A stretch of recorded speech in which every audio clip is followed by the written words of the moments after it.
Olá, caros amigos do YouTube, eu sou Kátia Magalhães, sejam todos muito bem-vindos ao canal Chá com Debate, o seu espaço de interlocução livre e democrática na internet. No mesmo dia de hoje em que assistimos o nosso PIB despencar, também tomamos ciência de que a Procuradoria da República de Minas já se prepara a todo vapor para atuar junto ao recém-criado TRF6. De fato, como vocês vão poder observar na notícia, cujo link deixarei aqui na descrição, ao custo de 21 milhões de reais, toda uma nova estrutura de procuradoria já se prepara para atuar junto a esse recém-criado tribunal. Na semana passada, comentei aqui o verdadeiro escárnio que representou a aprovação na Câmara, a criação desse tribunal, e comentei também que esse tribunal será apenas mais uma inutilidade e dará ensejo a despesas públicas, a majoração de gastos públicos para além de quaisquer limites toleráveis. Logo agora que tanto necessitamos de uma reforma administrativa, em que essa reforma se faz tão premente como discutido com muita lucidez no artigo de hoje da economista Ana Carla Abraão, no Estadão, no jornal Estado de São Paulo, cujo link também vou deixar aqui para que vocês verifiquem. Como bem assinalado pela economista, os nossos gastos, os nossos custos com servidores na ativa já representam 13% do nosso PIB. E vejam bem, apenas com servidores na ativa. E como muito bem assinalado por essa economista, não são todos os servidores que contribuem igualmente para esse rombo, para esse buraco gigantesco. Não, dentro do próprio sistema público há enormes distorções, segundo os dados fornecidos por essa economista. Temos uma camada que ofere receitas exorbitantes, incluindo aí suas benesses, seus penduricalhos, e temos uma grande massa do serviço público que ganha muito mal.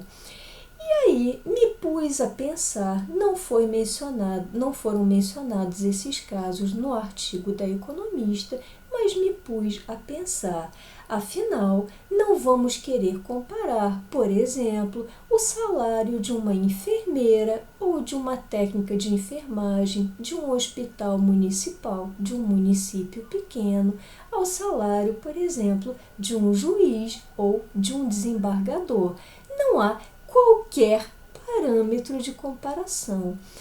E muitas vezes o pior é pensar que talvez aquela enfermeira que está no pronto atendimento, que está na interface com o consumidor final de serviços, o pior é pensar que, em alguns casos, essa enfermeira que ganha tão pouco tem muito mais expertise, muito mais conhecimento do que faz, do que diversos figurões que oferem tantas benesses do nosso serviço público, não é mesmo?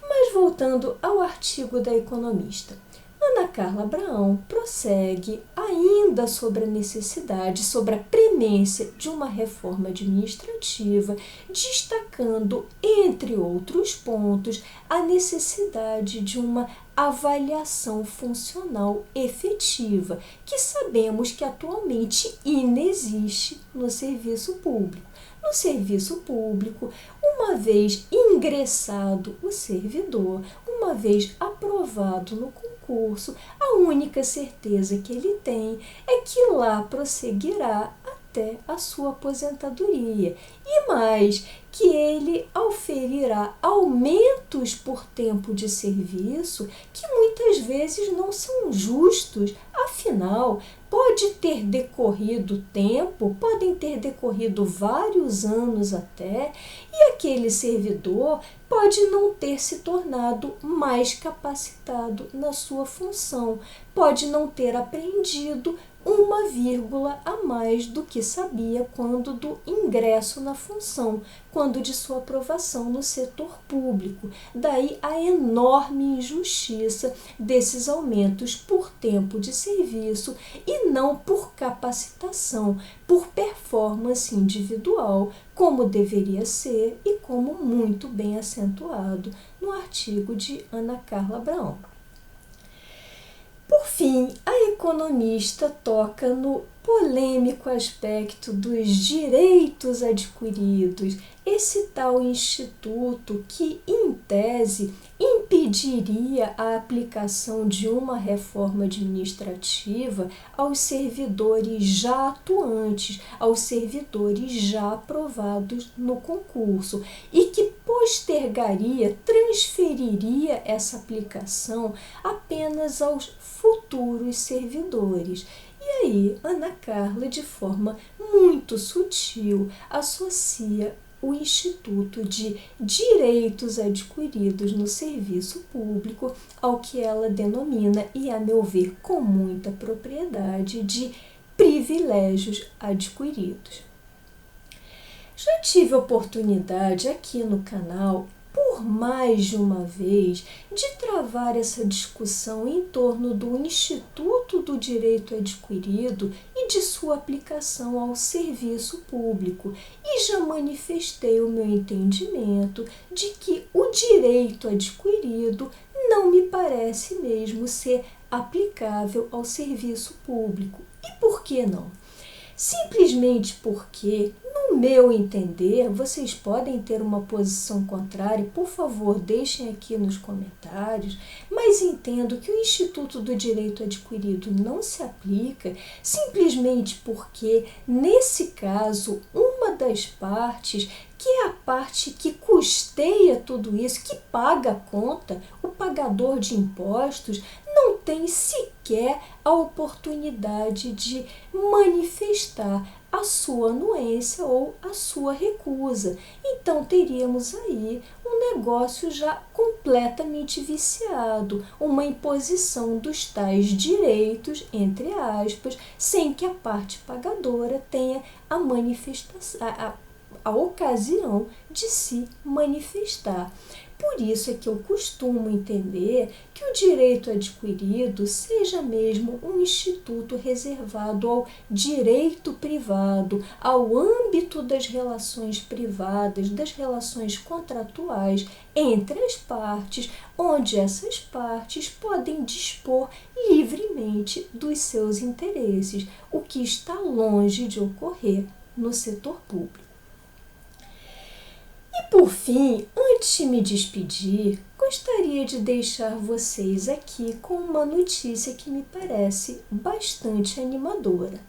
Acaba de ser aprovado na Câmara dos Deputados um projeto de lei que dobra a pena dos crimes de corrupção sempre que os recursos desviados se destinarem ao enfrentamento da pandemia. Vocês podem alegar daí, vocês podem inclusive estar pensando, como eu mesma já pensei e como aprendi em direito penal, todo mundo que estuda direito penal aprende isso, nós sabemos que o que efetivamente inibe, o que coíbe o agente de um crime não é exatamente aquela pena em abstrato, não é a quantidade de anos estipulada para o agente, mas sim a certeza da punição. Já me coloquei a pensar muito desde que li sobre a aprovação desse projeto, mas reconheço que eu fiquei contente de toda forma. embora tenhamos apenas uma previsão em abstrato de uma pena em dobro para esses delinquentes, pena essa que deverá ser imposta na prática pelo nosso judiciário, pelos nossos juízes e pelos nossos ministros, desembargadores, pelos órgãos julgadores, embora essa pena seja apenas em abstrato, acho que de toda forma já é uma boa notícia, pelo menos é uma forma de tentar intimidar esses larápios, essas pessoas que surrupiam recursos públicos, que desviam fundos e que incorrem em condutas que em tempos normais já são bastante reprováveis, mas que em períodos de pandemia se tornam verdadeiras abominações. E assim caminha a nossa história, caminha a história desse país, entre retrocessos e alguns pequenos avanços. De toda forma, uma história de muita luta, uma história bem desafiadora para quem sonha com um país, com um cenário de contas públicas ajustadas, com um cenário de mais combate à corrupção, enfim, com um cenário de desenvolvimento de que o país tanto precisa e há tantas décadas. Bom, essas eram as reflexões que eu gostaria de compartilhar com vocês hoje. Se tiverem gostado desse vídeo, deixem seus likes, comentem. Por hoje me despeço e até o próximo Chá com Debate.